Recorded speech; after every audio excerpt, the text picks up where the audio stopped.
de quoi je vais parler. Je n'aborderai pas cette question parce que il est hors des questions que nous descendions nous tous dans les caniveaux. La seule chose que je vais tirer de cette bassesse, c'est avoir le regret que certaines choses que j'ai dit ici, je me pose toujours la question de savoir s'il y a encore des gens qui doutent du sérieux de mes caméras et des révélations que je fais tous les jours ici. Souvenez-vous que sur ces plateaux, je suis venu vous dire que la République est entre les mains des médiocres. Des gens qui ont fait parfois même de la publication de la sexualité leur mode de gouvernance. Imaginez, les amis, ils vont faire agresser Boketu Premier, père de famille, époux de quelqu'un. Ils font agresser Boketu Premier, mais qu'est-ce qu'ils demandent aux agresseurs? Balongola Boketu Premier Bilamba, ba filmer Moutakala Boketu Premier. Mais vous êtes un régime de nudistes ou quoi? C'est la question que je pose.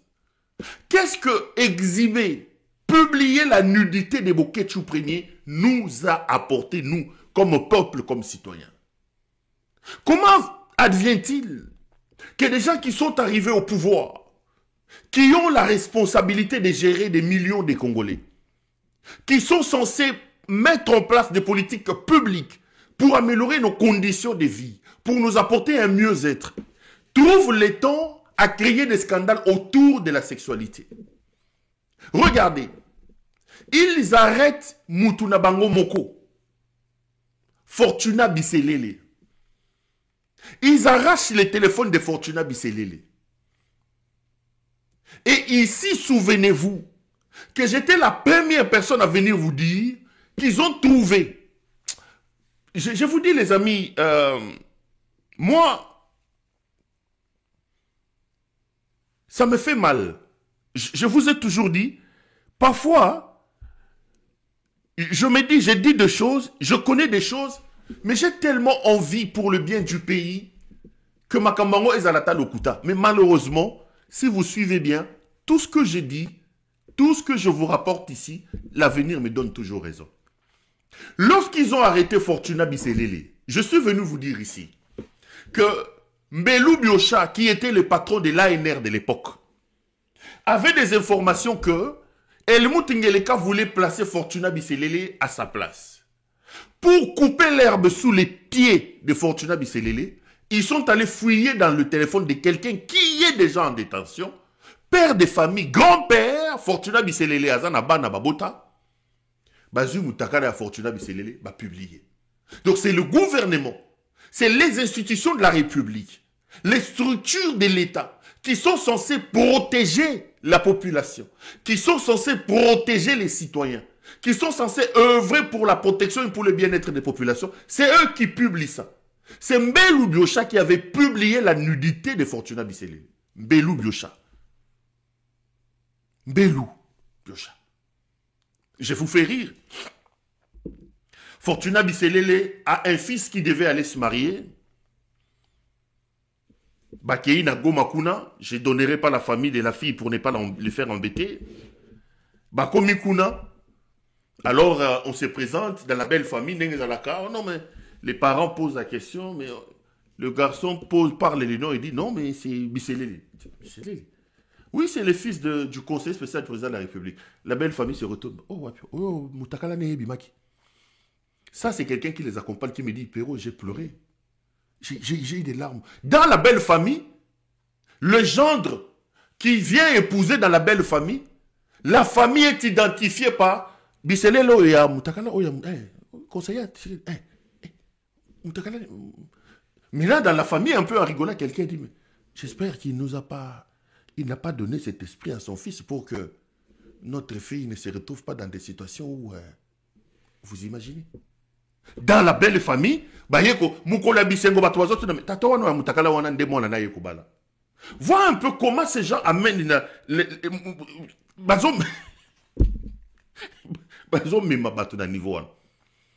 Mais qui a fait ça? C'est l'État d'une certaine manière. Ce sont les structures de l'État qui ont décidé de mettre sur la place publique la nudité de Bisséléné. Et aujourd'hui, vous remarquez qu'il y a une plouque qui fait des bruits, sa nudité circule encore.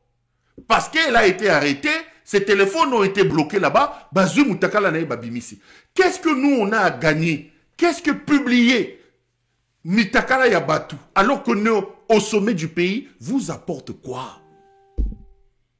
En fait, c'est l'état d'esprit de ces gens. C'est le niveau de la bassesse, le niveau du caniveau dans lequel on se trouve aujourd'hui. Vous pensez qu'en 18 ans de pouvoir, Tshisekedi, sous l'art de son état, impudique jusqu'à la moelle épinière. Je vous ai parlé de son frère Jacques Tshisekedi, qui est malade à Zorobela Makambobe foi. On m'a dit qu'il est rentré au pays, oui, je crois. Mais il y a ça, pas problème à ma foi. Il va s'enivrer au restaurant Limoncelli. S'il ne boit pas à la cité de l'Union africaine, chaque soir, les gardes doivent les transporter en train de pisser parce qu'à Langoué. Vous pensez que si les Kabila étaient aussi bas, ça change quoi? C'est-à-dire que la République, c'est quelque chose de sacré. La République doit prendre de la hauteur. La République doit toujours s'afficher dans ses habits d'apparat. La République doit être magnifiée. La République doit être sanctifiée. Regardez les services des protocoles d'État. Regardez les services de réception des gens. Lorsqu'un président de la République arrive, l'hymne est entonné, la garde républicaine est rangée, les chevaux sont dessortis. La République est toujours vendue dans ses habits d'apparat. Parce que la République, c'est quelque chose qui doit être placé au-dessus de nous tous. Mais lorsque les idiots et les médiocres arrivent à ce niveau de l'État, il réduit la République aujourd'hui au niveau de la nudité. Au niveau de la nudité. Vous arrêtez quelqu'un, vous prenez ce téléphone, vous, État, vous publiez les photos. Vous publiez les photos. Je me dis, si Dominique Pellico, vous avez suivi le tout dernier scandale en France, dans l'affaire Pellico, c'est monsieur qui faisait violer sa femme, il est filmé. Le procès nous a démontré qu'il y a eu plus d'une centaine de viols fichés. Si c'était le Congo, est-ce que cette mère-là pouvait encore nous regarder? Et moi, je me rappelle qu'en France, même pour diffuser les images en pleine audience, les audiences étaient privées. Les enfants de Pellico n'ont pas supporté de regarder les viols de leur mère. Ils sont sortis. Ils ont diffusé ça avec dignité, avec honneur pour la personne qui souffre. Non. Des voyous. Des gens qui passaient leur temps dans des bois de Boulogne là-bas. Des petits voyous de Bruxelles ici ont pris le pouvoir. Ils ont pris leur comportement de voyous, leur comportement de la rue, des nudistes. Ils ont amené ça au sommet du pays. Ils arrêtent quelqu'un, ils rentrent dans son téléphone, ils prennent ces images intimes, privées, ils diffusent ça. Voilà la République de ces voyous. La République. La République de ces voyous. C'est l'état d'esprit de ces hommes. Faites un tour à Kinshasa aujourd'hui. Quelqu'un vient de m'envoyer une vidéo, j'ai pleuré. Le saut des moutons pour lesquels ils ont sorti des millions de dollars. Il y a Kotoboka, ils ont tangué sa maille. Et si Kakocha le Kolezate, Solo, Nzala, non. Et ils sont dans la nudité. Ils sont dans la nudité. Et le patron qui orchestre aujourd'hui ces affaires de nudité sur les réseaux sociaux, Elemutes Niakeru Angeleka. Denise Niakeru. La TikTokeuse. Souvenez-vous, parce que j'ai vu dans la bassesse des histoires qu'ils ont sorties aujourd'hui, quelqu'un dire ça. Sur ce plateau, décriant la médiocrité et la bassesse de ces gens, je vous ai dit qu'il existe un sextape de M. Tshisekedi. Je vous dis qu'il existe un sextape de Lemut Ngeleka. Ce n'est pas la première fois que je l'ai dit. Ngeleka a arrêté quelqu'un qui s'appelle Eddy, je ne donnerai pas tout le nom, qui travaillait avec lui, qui était proche de Bissélél à l'époque. Le monsieur a menacé de mettre sur la place publique sa nudité, son sextape, à ce niveau de responsabilité. Ils étaient obligés de le relâcher. Parce qu'il leur a fait chanter cette histoire. Ça existe. Président de la République. Mais il y a des images textables. Et aujourd'hui, vous m'envoyez des captures. Perro, Makambo, Oloba, Kiango. Est-ce que vous avez besoin que des gens sortis des ploucs, de rien du tout, je sais pas moi, que des gens d'un autre monde sortent pour confirmer ce que j'ai dit. Votre pays va mal. Quand celle qui est première dame de la République, la maman de Pakadjouma, prend elle-même les photos de ses rivales, les photos compromettantes de ses rivales, elle envoie à ses amis les tiktokeuses pour publier ça. Première dame de la République. Première dame. Vous voulez quoi? Vous voulez quoi? Jamais de l'histoire de ce pays on est tombé aussi bas, les amis. Vous n'avez pas conscience de la bassesse dans laquelle nous sommes aujourd'hui. Ces soulards sont là pour détruire nos espoirs. Ces médiocres sont là pour ramener le pays dans une poubelle éhontée, les amis. Puante. Première dame de la République. Et le mouté signake Rwangeleka. Moyibi ye. Désordre ye. Allez, ye yosiko ya kote na wakamwa mitakala. A kote na mama mitakala. Bolali bolamukyo, azalaka lesbienne. Bolali bolamukyo, apesi batuba photo na ye. Bolali bolamuki. Mais vous voulez quoi? Vous m'envoyez, vous me demandez. Moi, je vais aller descendre dans ces caniveaux pour parler de ces choses-là. J'en parle parce que des gens des institutions de la République sont cités. C'est que vous ne savez pas, les amis. C'est qu'à l'heure où je vous parle, la tiktokeuse de Pakadjouma là, installée comme first lady de votre pays, elle est Signakero. Elle gagne de l'argent de l'État. Au-delà de Mbongo Moyibi, Nyakeru est patronne d'une structure budgétisée qui s'appelle le Bureau du Conjoint. C'est une figure publique. Ceux qui disent Tika Mwasi Amutu, au-delà du fait qu'il y a Kakocha Makolonaye, si on a Bouzobo Bazoro Tangaye, sexte pa mobali na ye, azuba photo compromettante, ya bambanda tsoy tsuna mbala ye, bazobe ngango matière, bango ngalo matière, bango ngango matière. Bas ye Denise Nyakeru azu matière ya mobali na ye, président de la République, apesi na mbongo, apesi baktunaye ya TikTok, baya koloba. Quand on vient en parler, on nous dit, écoutez, c'est la femme de quelqu'un, respect pour la femme de quelqu'un. La femme de quelqu'un est à la tête d'une structure qui s'appelle Bureau du Conjoint. Le directeur du Bureau du Conjoint a rendu ministre. Rendu ministre. Il a tous les avantages d'un ministre, il a tout. Si son directeur a rendu ministre, et elle-même, elle a rendu quoi? C'est un couple atypique. Un couple maudit. Un couple maudit. Vous, Congolais, partout où vous êtes, levez-vous. Levez-vous.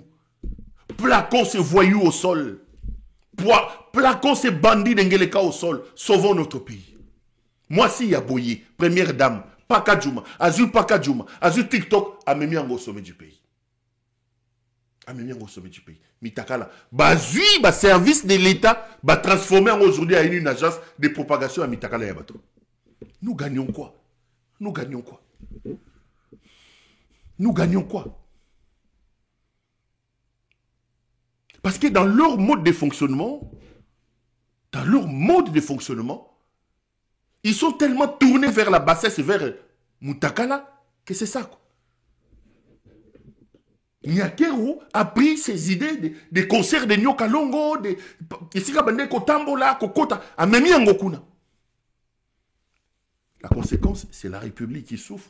C'est nous qui sommes ridicules. Ridicules. Vous imaginez qu'un journaliste, c'est comme moi, je viens parler de ces choses. Maman Sassou, là, me regarde. La femme de Kagame me regarde. Bache Bangwa, les baïbas, mis TikTokeuse, Rihanna. Didi Stone et Rihanna. Azu Sakaguchi, Rihanna. Notre Rihanna qui est installée à la présidence de la République. Rihanna a eu une photo compromettante. A eu une sexte par votre APC. Didi Stone. A Kati Baba. BBL. Azongigène. A eu une beta bango ba serenge moko apo. Rue de Monanate. Rihanna. La TikTokeuse et le mouté Signake Rwangeleka alias Didi Stone et Rihanna. notre Rihanna congolaise, il y a Congo. Rihanna, à cause de ça qui a goûté à 120 000, à Tchena, c'est à l'Ipeka Yohan. Allez, à la ligne les Kaboué. Rihanna. Ce cas, Yenga, à découvrir docteur chirurgien à Makasi, à Bengue, Mamasi, Maman Yonani, et Yenga Sakin. Et Yenga Sakin, à Mwangele, 83 ans, allez. Baye, Nabari à Bruxelles, et Yenga Pe Bazoka Taye, Yepe fois séduire, Grand Mopao, Mbosso Koudiakwang. Voilà les trios.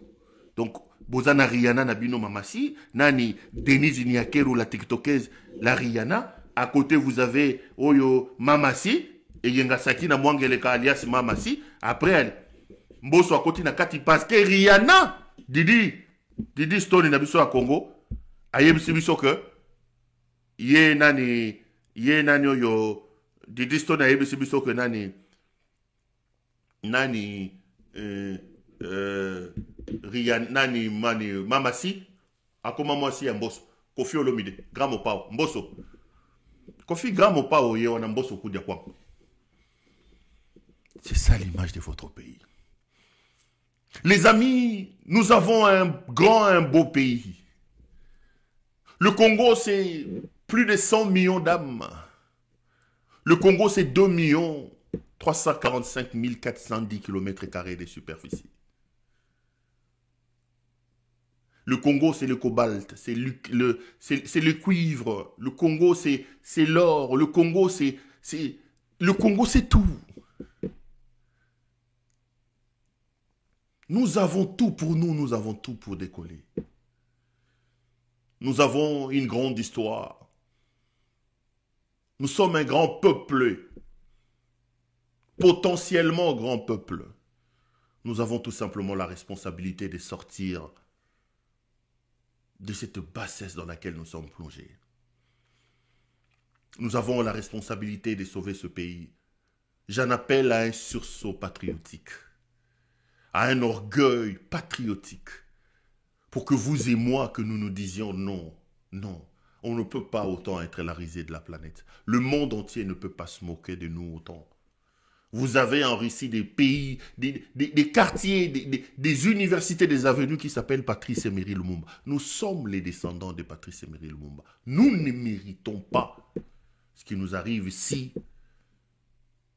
nous prenons conscience de ce que nous sommes et de ce que nous valons. Votre pays va très mal, les amis. Votre pays va très mal. Des moutons sont à la tête de votre pays, des inconscients et des irresponsables. Vous avez la responsabilité comme citoyen et comme peuple de vous lever pour essayer de sauver le pays. Et je l'ai toujours dit, sauver le Congo aujourd'hui commence par notre capacité à nous lever et à plaquer Tshisekedi au sol. Allez, laissez-moi ouvrir immédiatement, je vous ai promis que je vais aller directement, le dossier des discours de M. Kabila. L'ancien président de la République a pris la parole aujourd'hui.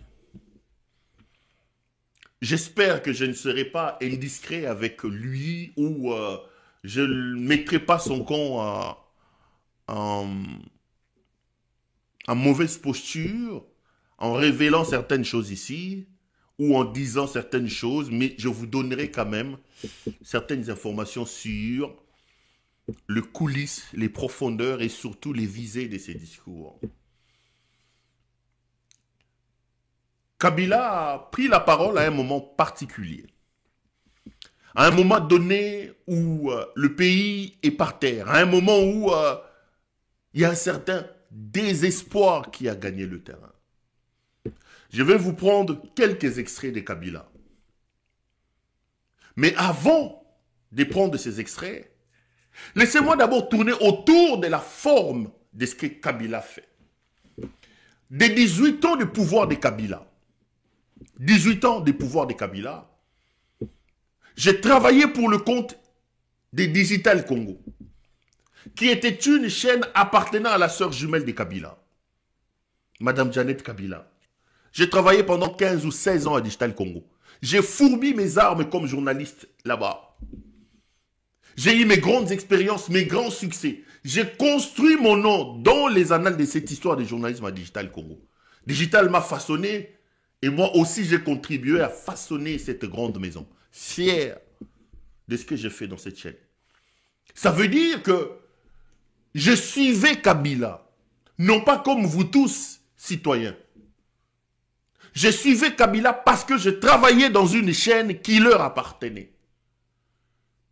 Je vous avoue qu'en 18 ans, je n'ai pas encore vu un discours en termes d'émotion, en termes de grandeur, en termes de profondeur, que les discours que Kabila a tenus aujourd'hui. Même en termes de forme, quand vous regardez la qualité des images, quand vous regardez la qualité du son, quand vous regardez tel que le studio a été... Je suis d'abord dans la forme. Je vous donnerai des détails. Quand vous regardez la qualité du son, la qualité de l'image, même Kabila, président de la République, ne nous a pas proposé ça. La forme était tout simplement impeccable. Moi, je rigolais souvent avec mon vieux Frédéric Ntengue. Lorsque Kabila faisait ses discours, il venait avec sa barbe pas taillée, des vestes visiblement un peu longs, et puis il avait un micro, le rôle à Mzeta Foufou et Télémi. Alors j'ai rigolé souvent quand je venais à Digital embêter les gens. Je disais, mais comment on expose les présidents? Comme ça, la discours. Mais là, en 18 ans de carrière, en 18 ans de mandat, Kabila n'a jamais tenu un discours aussi solennel, aussi sérieux que les discours que je viens d'entendre aujourd'hui. Quand vous regardez la forme, la solennité, le charisme, les body language de cet homme, l'air grave qu'il prend face à la situation du pays, et puis la maturité qu'il dégage dans son discours. J'ai un diplôme de licence en journalisme, en communication. Chapeau bas à ceux qui ont conçu les scénarios. Chapeau. Chapeau bas. Je vous dis, c'est communicationnellement, la forme qu'ils ont donnée à ces discours, le scénario, les deux plans qu'ils ont organisés, c'est-à-dire qu'un plan serré et de temps en temps, ils ouvrent. Vous voyez le lutrin dans lequel il était placé, impeccable. Les mentions avec les insignes de la République, impeccable. Les images, le filtre choisi pour ces images. La limpidité du son. Lui-même bien habillé, bien coiffé. Et la maturité de ces discours, la forme était tout simplement impeccable. Et je vous dis que c'est un homme que je suis parce que j'ai travaillé 15 ans durant à Digital Congo comme journaliste. Je dirais que c'est le meilleur discours de Kabila que moi, je n'ai jamais connu. Et au niveau de la forme, vous vous rendez compte que l'homme a pris du recul. Il a pris du recul. C'est-à-dire que les 6 ans ou les 7 ans de l'extérieur du pays, il en a mis en profit. Il dégage une certaine maturité. Il dégage une certaine confiance encore un peu plus. C'est-à-dire que quand vous le regardez parler, quand vous l'entendez parler, vous avez l'impression qu'intellectuellement, cet homme qui a quitté le pouvoir il y a 6 ans, 7 ans, n'est plus la même. C'est plus la même personne. Vraiment, ce n'est plus la même personne. Évidemment, le charisme, il a toujours eu, mais là, mine de rien, le charisme qu'il a dégagé, c'est incroyable. Et quand vous analysez maintenant la profondeur de ce qu'il dit, Pero Louara que je suis, je vous avoue, heureusement que je n'étais pas en direct, que j'étais là comme ça, sans m'en rendre compte, j'ai eu quelques gouttes de larmes qui coulaient de mes yeux. Kabila a abordé plusieurs questions. Laissez-moi entrer en profondeur. Je vous fais un résumé balayé des éléments et puis je vous mets des extraits en commentant des extraits avant de vous donner les vraies informations de cette affaire. Kabila vous donne le contexte dans lequel il fait ses discours. Il dit, Metter aurait fait de moi un complice. 100 millions de personnes crient, le sang coule. Il était temps que je vienne vous parler. C'est ce que j'ai toujours dit ici. Non, je donnerai des éléments quand je vais entrer en profondeur. Il dit, il rentre un peu plus loin dans son histoire, il dit, j'ai porté l'uniforme, moi, pour défendre la patrie jusqu'au bout. Il s'organise rien qu'avec cet extrait, et quand il entre en profondeur, pour vous vendre son attachement, son amour pour le pays. Ceux qui sont au pouvoir aujourd'hui, ces profiteurs, ces voyous qui nous amènent la nudité, la gouvernance basée sur les sextapes. Les tiktokeuses, la tiktokeuse Nyakeru et son mari. Quelle a été leur contribution pour le Congo? Quelle a été leur contribution? Nous disons tout et rien contre ce Kabila. Kabila, c'est un homme qui a risqué sa vie. Il a été au front avec son père. Pendant que son père était en train de se battre, lui, il buvait ici. Il s'enivrait. Il remplissait chaque jour son cerveau de la farine. Aucune intelligence dans son cerveau pour venir nous reproduire la nudité et le sexe tape comme il est en train de le faire au sommet du pays aujourd'hui. Mais Kabila, il vous montre son amour, l'épreuve qu'il a fait pour le pays. En vous expliquant que moi, j'ai fait les serments de défendre ce pays. Je me suis battu pour le Congo. Jusqu'au niveau où j'étais prêt à donner ma vie.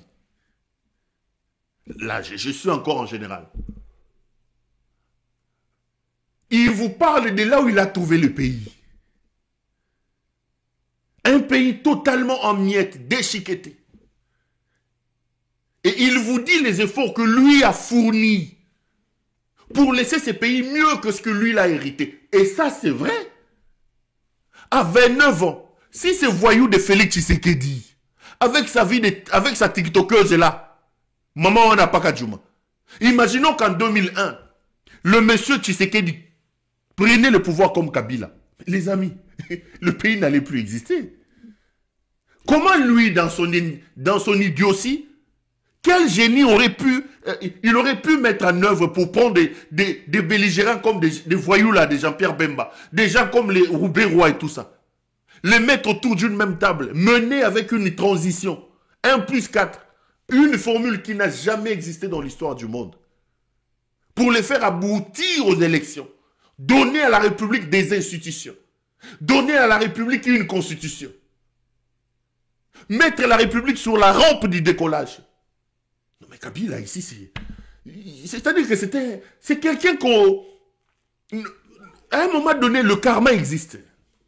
Le karma existe. Nous méritons ce qui nous arrive aussi. Parce qu'on se rend compte à un moment donné qu'on avait quelqu'un, bissogno, des matelas sur la tête, Akende, Kanambe, des pères et des mères. Des pères et des mères, Yewanaye. Botala mitakala. Bolia mitakala. Yewana des pères et des mères.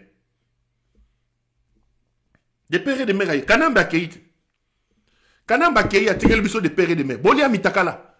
Régime à mitakala. Kokanga batuko boto ba téléphone pour la mitakala na bon. Mitakala memeli batu courant. Denise Nyakeru mitakala bozo publié et memeli biso mai. Tozali awa. Boko pesa nga raison, ya bino pezo robima. Toko fanda wa sex tape. Ya TikTokeuse oyo Rihanna, Didi Stone et kobima wa. Bozela. Toko fanda wa sex tape yangele ka ekobima. Continuez à publier mitakala ya bato. Publier mitakala bato. Rihanna wana Didi Stone yazana na présidence. Et le Moutessi Nyakero. Mitakala neko bima.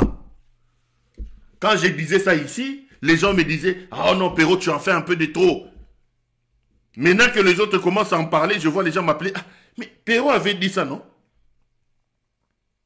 Perrault avait dit ça.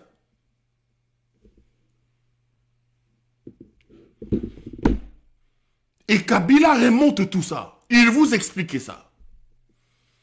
Et il aborde la question de l'insécurité dans l'Est de la République. Laissez-moi vous proposer le premier extrait. J'en ai pris quelques 3 ou 4.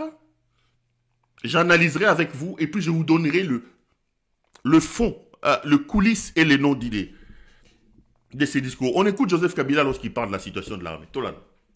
Bien plus à l'armée nationale Bouclier de la nation, instrument de préservation de l'indépendance nationale et de l'intégrité territoriale, il a été substitué de bandes de mercenaires, de groupes armés, de milices tribales et de forces armées étrangères, qui ont non seulement montré leurs limites, mais aussi enfoncé le pays dans un chaos indescriptible.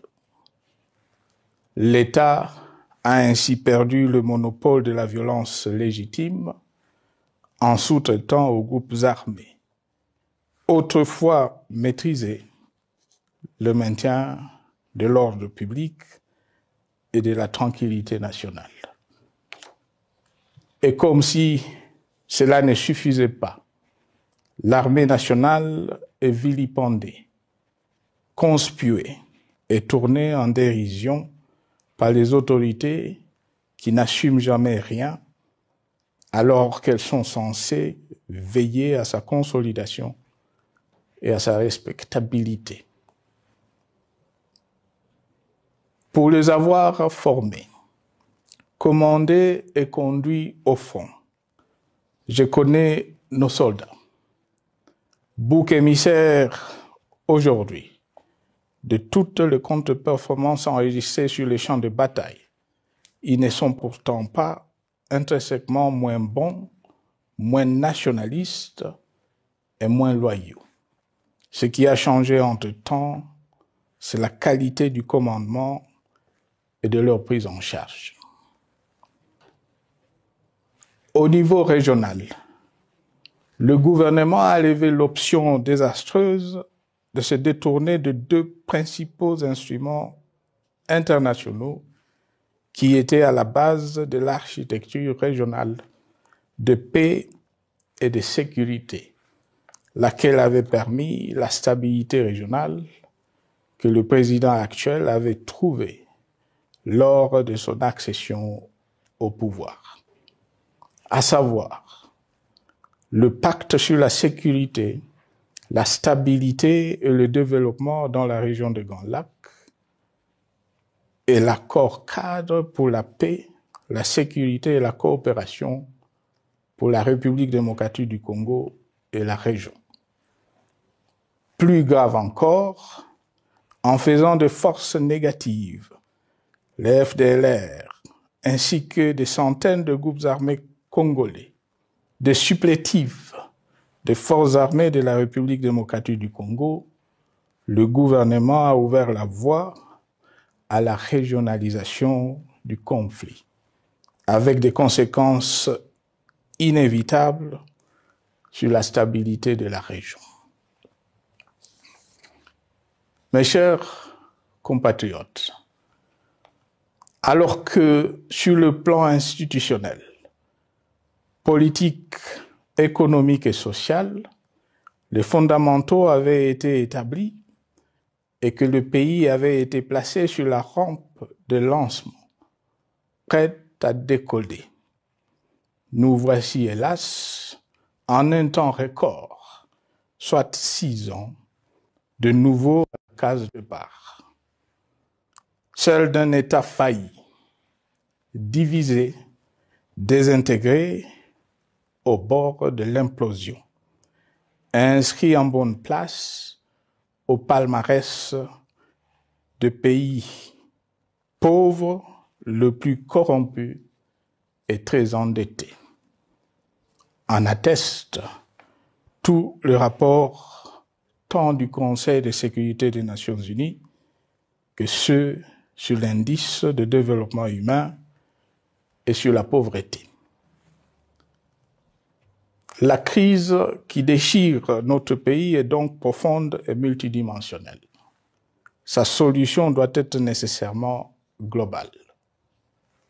Toute autre approche n'a donc aucune chance de conduire à une paix durable. On est de retour sur ce plateau. C'est Kabila qui parle. Je vous ai d'une certaine manière, peint un peu la forme C'est un homme d'État qui a parlé. C'est un homme d'État qui a parlé. Un discours pas belliqueux, mais sévère. C'est-à-dire, quand vous l'entendez, vous comprenez qu'il gifle ces gens qui sont au pouvoir. Un homme d'État a parlé. Rien à voir avec ces voyous de Félix qui a appris les petits Français sous les arbres délimités. Rien à voir. Rien à voir. C'est un homme d'État qui a parlé. Quand vous suivez les 46 ou les 47 minutes de discours de Kabila, si vous êtes un habitué de ces plateaux, vous allez vous rendre compte. Moi, parfois, je les embête eux tous. J'ai comme l'impression que vous me rejoignez, moi, Claude Pérolouara. Comment vous pouvez m'expliquer que le président de la République, supposé être le commandant suprême des forces armées de la République démocratique du Congo, puisse autant paupériser les militaires? Les amis, Tshisekedi, voyou, médiocre, criminel, détourneur, a mis en place un système mafieux de détournement d'argent pour les achats d'armes. Donc le président de la République lui-même, il s'érige aujourd'hui en chef d'une mafia pour voler l'argent sorti pour les achats d'armes. Il prend Franck Koutoumba-Boamunda, un voyou, le fameux général chef de sa maison militaire, qui donne des instructions opérationnelles alors que dans le commandement de l'armée, il n'y a aucun poste pour les chefs de la maison militaire du chef de l'État. Il prend un autre bandit, Kao Mandungu Bula, le fils de Mandungu Bula Niati, civil de son État. Ils organisent une clique pour sortir des centaines de millions de dollars, soi-disant acheter les armes, mais Tshisekedi le détourne et Kao Mandungu va déposer ça dans ses comptes, dans des paradis fiscaux à gauche et à droite. Président de la République. Il paupérise sa propre armée. Le président de la République recrute au vu et au su de tout le monde les mercenaires. Alors que nous avons adhéré à des conventions qui interdisent l'exploitation, le recrutement des mercenaires. Idiot qu'il est, il ne le fait même pas en cachette. Toute l'humanité sait qu'en République démocratique du Congo, ce sont les mercenaires qui utilisent. Quand ils ont été bloqués ici à Goma, c'est moi ici. Ngaï Moutouna Sova Kibango. Ils tremblotaient comme des feuilles mortes. C'est moi ici. C'est moi. Je leur ai dit, vous êtes où? J'appelle Nanga, j'ai dit, faites attention, ce Mindele là, vous touchez, on va vous... Bazawapi, on m'a donné les noms. Je vous ai dit, ici sur ce plateau, c'est moi, posez-leur la question. C'est moi. Yebisa Bango Bachateli, je les appelle, je dis, Bocha Boye, Bossala Boye. Pero Louara ici. Pendant ce temps, des milliers de corps de nos jeunes gens, sans joncher les rues de Goma. Et lui, Félix, avec sa TikTokeuse, continue à voler l'argent et à boire. Il a abandonné son armée. Quand il parle de son armée. Mais il faut voir avec je sais pas, avec quel mépris. Comment l'armée congolaise, aujourd'hui, peut recruter dans les groupes armés? Posez-moi la question, je vous repose la question. Qui sont les Wazalendo? Les Wazalendo sont devenus aujourd'hui des héros. On en parle avec fierté à la télévision nationale. Les autorités congolaises, les Wazalendo sont des bandits, les amis, sont des brigands. Ces gens sont en train de faire des dégâts. Ils se tirent dessus aujourd'hui avec les FARDC. Vous prenez la défense de tout un pays, vous volez l'argent, vous abandonnez ça entre les mains des bandits là, des Wazalendo. Les messieurs ne veulent faire aucune réforme. Les messieurs profitent de la situation de la guerre pour nous voler de l'argent. Ils recrutent les Wazalendo, ils recrutent les groupes armés, ils envoient les enfants d'autrui sans une bouteille d'eau. Pendant que Yéna Mouassina Yamo, Yibiwana ya TikTokeuse, Rihanna, Didi Stone, Bafandi. Mama Sina Limité, Yepazo Yibambo.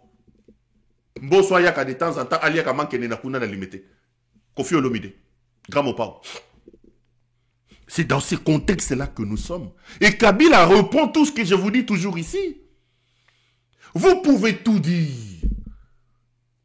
Mais tout le monde sait qu'aujourd'hui, le Congo, la République démocratique du Congo, a dans son rang les FDLR.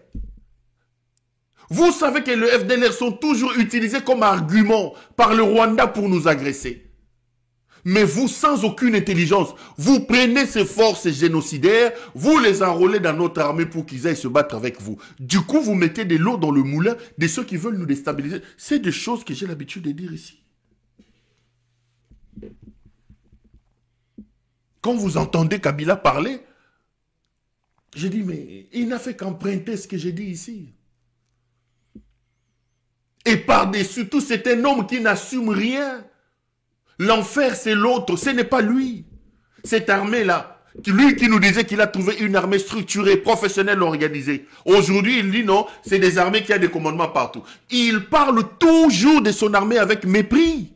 Lorsqu'un militaire touche moins de 100 $, vous allez ramasser des commissionnaires, des courtisans roumains à qui vous payez entre 8 000 et 15 000 $.